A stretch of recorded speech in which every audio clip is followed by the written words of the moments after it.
សម្រាប់គ្រូ Excel ប្រកាសជាស្គាល់រូបមន្តមួយនេះក្នុងការជួយបង្ហាញរូបមន្តដែលបានចងឲ្យសិស្សមើល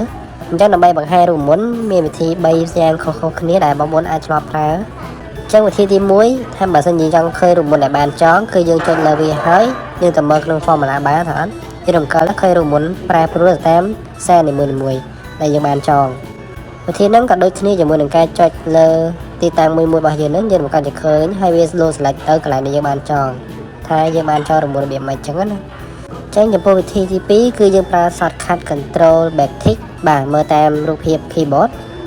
ចុចទៅវាប្រកាសជា load ជារូបមន្តដែលបានចងប៉ុន្តែវាបាត់ចម្លើយទៅវិញហើយយើង tick លើវាចុចលើវាទៅវាប្រកាសជា load highlight ទីតាំងដែលយើងបាន select ហើយអញ្ចឹងវិធីហ្នឹងក៏ងាយស្រួលក្នុងការបង្ហាញឲ្យគេមើលថាតើយើងបានចងរមូលអីខ្លះដែរ